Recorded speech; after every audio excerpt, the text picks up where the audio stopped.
रहीम कहता है, पानी बाड़े नाव में, घर में बाड़े दाम, दोनों हाथ उलीचिए यही सज्जन को काम। एक बड़ी कीमती गल कह गया। बेड़ी पानी तो बिना नहीं चल सकती, पर बेड़ी पानी तो बिना नहीं डुब सकती। बेड़ी चलेगी पानी दे च, रेत दे च नहीं। बेड़ी डुबेगी पानी दे च, रेत दे च नहीं। धन तो बिना जिंदगी दी बेड़ी चल नहीं सकती, कोई भी त्यागी नहीं। और त्याग का नारा लाण वाला उस तो वड्डा कोई झूठा नहीं, उस तो वड्डा कोई पखंडी भी नहीं। मनुख भोजन का त्याग कर सकता है, भुख का त्याग नहीं कर सकता। मनुख पानी का त्याग कर सकता है, प्यास का त्याग नहीं कर सकता। मनुख ग्रस्त का त्याग कर सकता है, ग्रस्त की रुचियां का त्याग नहीं कर सकता। गुरु नानक नहीं मनते। अन्न ना खाया साध गवाया, बहुत दुख पाया दूजा बाया, वस्त्र न पैरे ऐनिस कहरे, मौन विगूता, क्यों जागे गुरु बिन सूता। गुरु नानक सहमत नहीं, कहते त्याग हो नहीं सकता। किस तरह त्याग करोगे? चलो तू भोजन नू ठोकर मार के परे सुट सकता है, भुख नू किवें ठोकर मारेगा? भुख तो परमात्मा ने पैदा की है। तू पानी के गिलास नू ठोकर मार के परे सुट सकता है, प्यास नू किस तरह ठोकर मारेगा? वो तो रब ने पैदा करनी है। रहीम ठीक कहते ने, पानी तो बिना बेड़ी चल नहीं सकती, पर पानी तो बिना बेड़ी डुब भी नहीं सकती। धन तो बिना, पदार्थां तो बिना जिंदगी की बेड़ी चल नहीं सकती, पर धन तो बिना, पदार्थां तो बिना जिंदगी डुब भी नहीं सकती। बस इन्ना ही है, कुछ डुब जाते हैं, कुछ तैर के पार हो जाते हैं। इन्नी गल है। इसनों कबीर जी ने अपने आलमाना अंदाज दे एक सलोक दे बयान किया है। कबीर बेड़ा जर्जरा, फूटे 6,000, हरुए हरुए तिर गए, बूढ़े जिन सिर भार। सलोक श्री कबीर जी। कबीर कहते मैं देखता पे एक तो बेड़ी पुरानी हो गई, फूटे 6,000, छिद्र हजारा हो गए ने। एक बंदे ने पहाड़ बड़ा लद लिया तो डुबेगी तो डुबेगी। हुण छिद्र एक भी होवे बेड़ी च ते पानी अंदर आ जाएगा, बेड़ी डुब जाएगी। यही तो रहीम कह रहे ने, बेड़ी पानी दे च रहनी चाहिए, पानी बेड़ी च नहीं है। पर जे हजारां छिद्र होवन, छिद्र की हजारां औगण। कबीर बेड़ा जर्जरा, एक ते बेड़ी पुरानी हो गई, जर्जरी हो गई, एक ते शरीर बुढ़ा हो गया, वडेरी उम्र हो गई। और जर्जरा एक औगण हजारां, उम्र के वधदियां औगण वधदे ने। इस चक्कर च ना पैना कि बजुर्ग बंदा बहुत शरीफ होवेगा, गुस्ताखी बाप दाड़ा मेरा भी चिट्टा, किधरे इसके होर अर्थ ना ले लेना। एक बच्चे दे इतना लोभ नहीं जितना जवान दे अंदर है, और एक जवान दे अंदर इतना लोभ नहीं जितना बुढ़े च है। एक बच्चे दे अंदर इतना अहंकार नहीं जितना जवान दे अंदर है, और एक जवान दे अंदर इतना अहंकार नहीं जितना बुढ़े च है।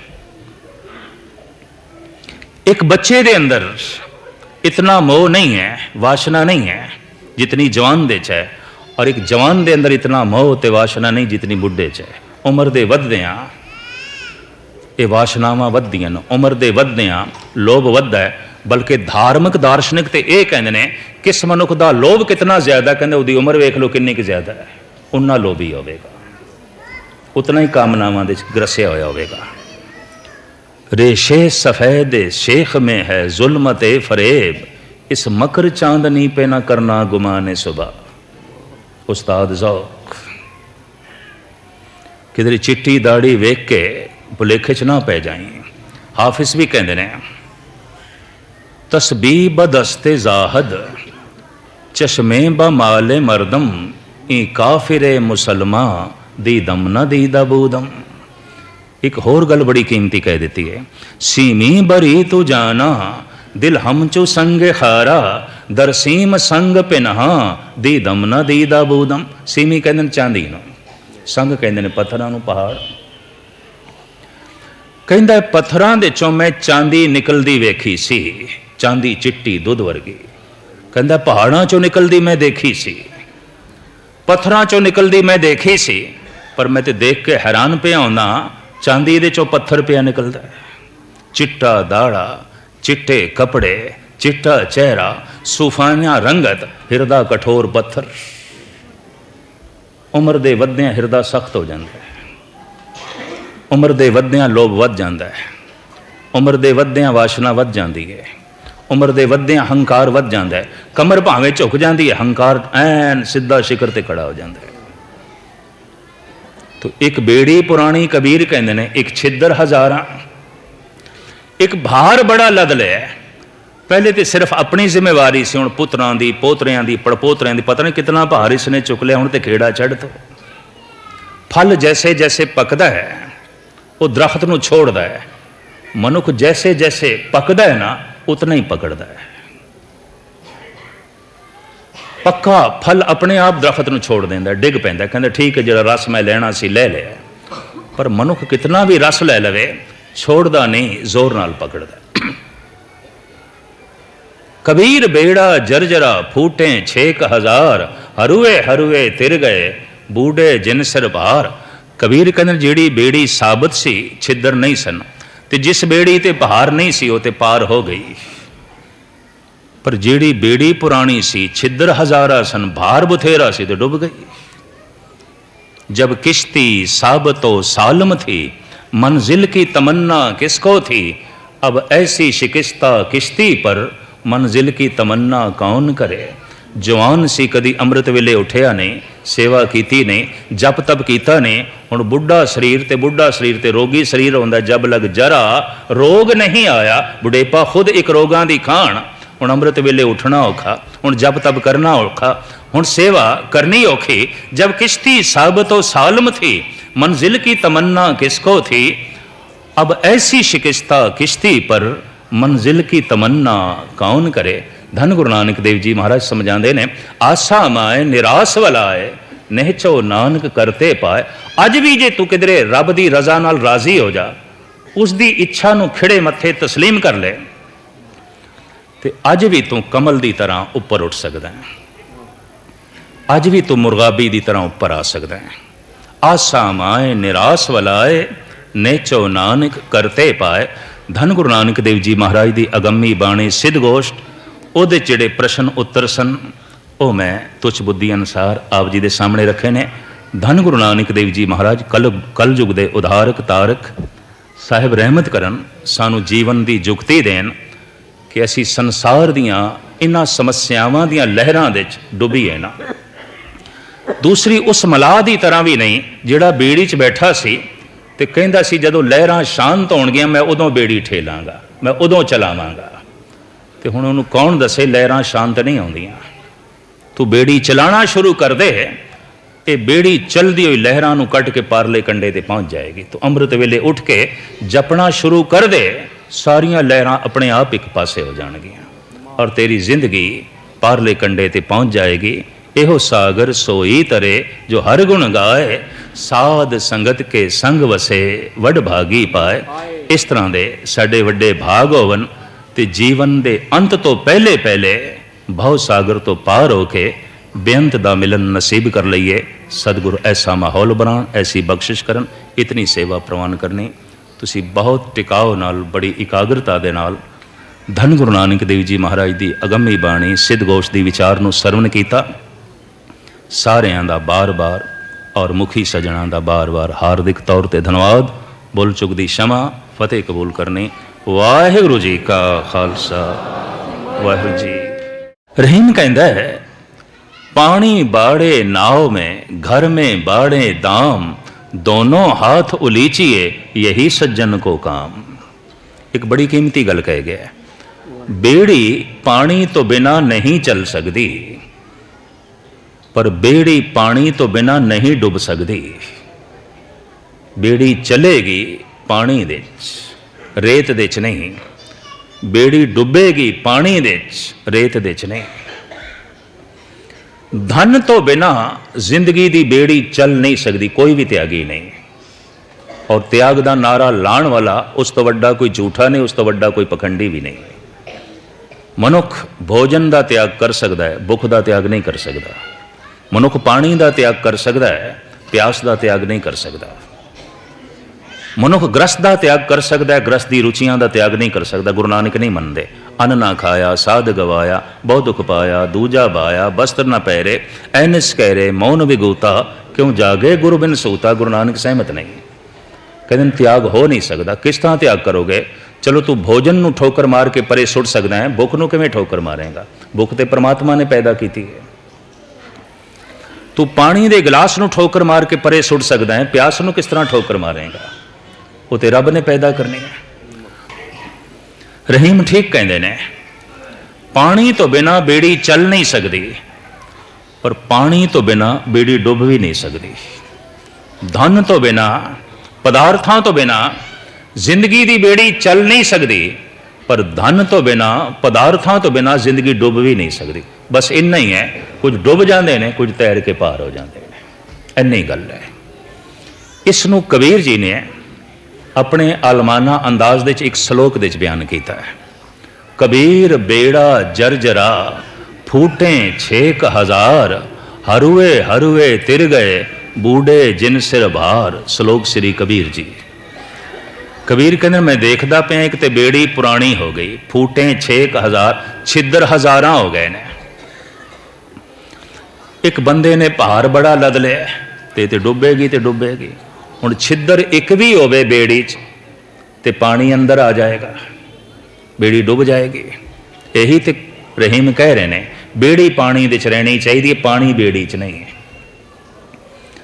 पर जे हजारां छिद्र होवन, छिद्र की हजारां औगण।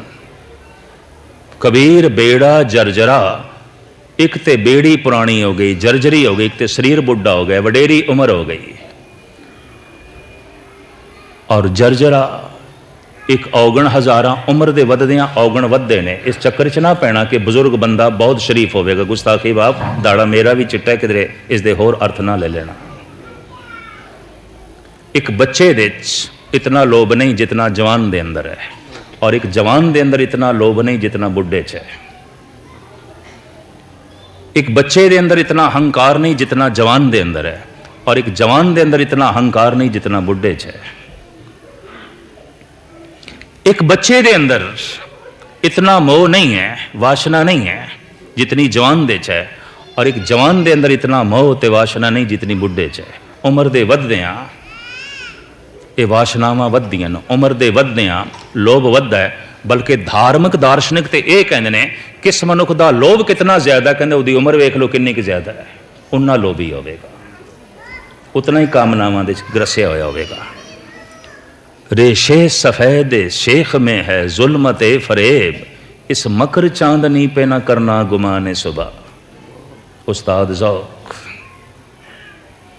किधर चिट्टी दाढ़ी वेख के भुलेखे च ना पै जाए। हाफिज भी कहते ने, तस्बी बदस्ते जाहद चश्मे ब माले मरदम, ई काफिरे मुसलमा दी दम न दी दबूदम।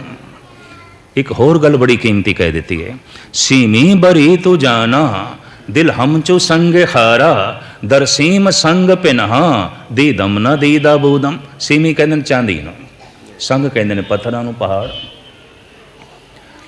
कहंदा पत्थरां दे चों मैं चांदी निकलदी वेखी सी, चांदी चिट्टी दुध वर्गी। कहंदा पहाड़ां चों निकलदी मैं देखी सी, पत्थरां चों निकलदी मैं देखी सी, पर मैं ते देख के हैरान पिया होना, चांदी दे चों पत्थर पिया निकलदा है। चिट्टा दाड़ा, चिट्टे कपड़े, चिट्टा चेहरा, सूफानिया रंगत, हिरदा कठोर पत्थर। उम्र दे वधदियां हिरदा सख्त हो जाता है, उम्र दे वधदियां लोभ वध जाता है, उम्र दे वधदियां वासना वध जाती है, उम्र दे वधदियां हंकार वध जाता है। कमर भावें झुक जाती है, हंकार ऐन सीधा शिखर ते खड़ा हो जाता है। तो एक बेड़ी पुरानी कबीर कहते हैं, एक छिद्र हजारां, एक भार बड़ा लद लिया। पहले तो सिर्फ अपनी जिम्मेवारी से, हुण पुत्रां दी, पोतरियां दी, पड़पोतरियां दी, पता नहीं कितना भार इसने चुक लिया। हुण तो खेड़ा चढ़ तो फल जैसे जैसे पकदा है वो दरख्त नूं छोड़दा है, मनुख जैसे जैसे पकदा है ना उतना ही पकड़दा है। पक्का फल अपने आप दरख्त नूं छोड़ देंदा, डिग पैंदा, कहंदा ठीक है जिहड़ा रस मैं लेना सी ले लिया। पर मनुख कितना भी रस ले लवे छोड़दा नहीं, जोर नाल पकड़दा। कबीर बेड़ा जर्जरा फूटे 6,000, हरुए हरुए तिर गए बूढ़े जिन सिर भार। कबीर कहते ਜਿਹੜੀ बेड़ी साबित सी छिद्र नहीं सन, ते जिस बेड़ी ते बहार नहीं सी वो ते पार हो गई। पर ਜਿਹੜੀ बेड़ी पुरानी सी छिद्र हजारा सन, भार बथेरा सी, तो डूब गई। जब किश्ती साबतो सालम थी, मंजिल की तमन्ना किसको थी, अब ऐसी शिकस्ता किश्ती पर मंजिल की तमन्ना कौन करे। जवान सी कदी अमृत वेले उठिया नहीं, सेवा कीती नहीं, जप तप कीता नहीं, हुण बुढ़ा शरीर ते रोगी शरीर होंदा, जब लग जरा रोग नहीं आया, बुढ़ेपा खुद एक रोगां दी खाण। हुण अमृत वेले उठना औखा, हुण जप तप करना औखा, हुण सेवा करनी औखी। जब किश्ती साबतो सालम थी, मंजिल की तमन्ना किसको थी, अब ऐसी शिकस्ता किश्ती पर मंजिल की तमन्ना कौन करे। धन गुरु नानक देव जी महाराज समझाते ने, आशा माए निराश वलाए, नेचो नानक करते पाए। अज भी जे तू किधरे रब की रजा नाल राजी हो जा, उसकी इच्छा नूं खिड़े मत्थे तस्लीम कर ले, तो अज भी तू कमल की तरह उपर उठ सकता है, अज भी तू मुरगाबी की तरह उपर आ सकता है। आशा माए निराश वलाए, नेचो नानक करते पाए। धन गुरु नानक देव जी महाराज की अगम्मी बाणी सिद्ध गोष्ठ, ਉਹਦੇ ਜਿਹੜੇ प्रश्न उत्तर सन ਉਹ मैं तुच्छ बुद्धि अनुसार आप जी के सामने रखे ने। धन गुरु नानक देव जी महाराज कलयुग के उधारक तारक साहिब रहमत करन, सानू जीवन की जुगती देन कि असी संसार दियां इन्हां समस्यावां दियां लहरां दे डुबीए ना। दूसरी उस मलाह की तरह भी नहीं जिहड़ा बेड़ी च बैठा सी ते कहंदा सी जदों लहरां शांत होणगियां मैं उदों बेड़ी ठेलांगा, मैं उदों चलावांगा। तो हुण उहनूं कौन दसे लहरां शांत नहीं आउंदियां। तू बेड़ी चलाना शुरू कर दे, ये बेड़ी चलदी हुई लहरां नूं कट के पारले कंडे ते पहुंच जाएगी। तो अमृत वेले उठ के जपना शुरू कर दे, सारियां लहरां अपने आप एक पासे हो जाणगियां और तेरी जिंदगी पारले कंडे ते पहुंच जाएगी। एहो सागर सोई तरे जो हर गुण गाए, साध संगत के संग वसे वड भागी पाए। इस तरह दे साडे वड्डे भाग होवन ते जीवन दे अंत तो पहले पहले भव सागर तो पार होके बेअंत दा मिलन नसीब कर लईए। सतगुरु ऐसा माहौल बनान, ऐसी बख्शिश करन, इतनी सेवा प्रवान करनी।